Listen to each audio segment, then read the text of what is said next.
আসসালামু আলাইকুম। আপনারা সবাই কেমন আছেন? আশা করি আল্লাহর রহমতে আপনারা সবাই ভালো আছেন। আজকে আমি আপনাদেরকে কিছু কথা বলব। আমি না কিছু মুরগি পালন করি। হ্যাঁ? মুরগিগুলো এত দুষ্টু, এত দুষ্টু, এত দুষ্টু যে আমাকে সারাক্ষণ জ্বালায়। ওরা কি করে আমার রুমের দরজা খোলা থাকলে একদম রুমের মধ্যে এসে আমাকে প্রচণ্ড রকমের জ্বালায়। তাই আমি রুমটা সবসময় বন্ধ করে রাখি। আর রুমের দরজা বন্ধ দেখে ওরা কি করে আমার জানালার পাশে এসে এভাবে অসহায়ের মতো আমার দিকে তাকিয়ে থাকবে। কখন আমি তাদেরকে খাবার দিব সে আসে এখানে বসে থাকবে। আমাদেরকে তাকিয়ে আছে খাবার দেওয়ার জন্য। হ্যাঁ, এখন আমি তাদেরকে খাবার দিব আর আমার হাত থেকে সুন্দর করে গপ গপ গপ গপ গপ গপ করে খাবে। দেখো কি সুন্দর করে খাচ্ছে না?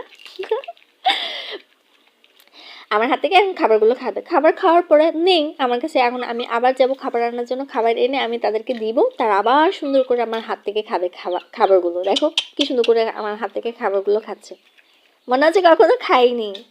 হুম, এখন খাবারগুলো খাওয়ার পর একজন চলে যাবে, একজন চলে যাবে আরেকজন থাকবে। ওই যে সাদা আর কালো যেটা আছে ও থাকবে আর একটা চলে যাবে, ও থাকবে।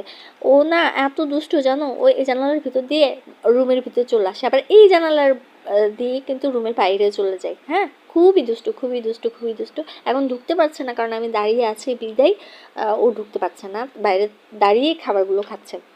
খাবার খাওয়ার পরও ও যাবে না, ও এখানেই থাকবে, এখানেই বসে থাকবে, যাবে না।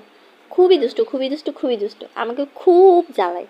আর কারা কারা আমার মতো গ্রামে থাকো আর এভাবে মুরগি পালন করে আমাকে কমেন্টসে জানাবে, ঠিক আছে? আর ভিডিওটি যদি আপনাদের ভালো লাগে তাহলে আপনারা অবশ্যই আমার চ্যানেলটিকে সাবস্ক্রাইব করে যাবেন, আর যাওয়ার আগে অবশ্যই একটা লাইক দিয়ে যাবেন, ঠিক আছে? আর আমার দেখেন মুরগিটা এখন দাঁড়িয়ে আছে, আমি যে বললাম দাঁড়িয়ে আছে, সে দাঁড়িয়ে থাকবে। চলে যাও মনি, এখন আর খাবার নেই, চলে যাও, আবার আসলে পরে আমি দিব, ঠিক আছে? দেখো এখন খাবার নেই, তুমি দাঁড়িয়ে থাকলে হবে না তো, চলে যাও মনে, চলে, তুমি না অনেক ভালো। দেখো আমার হাতে কিন্তু খাবার নেই, দেখেছো?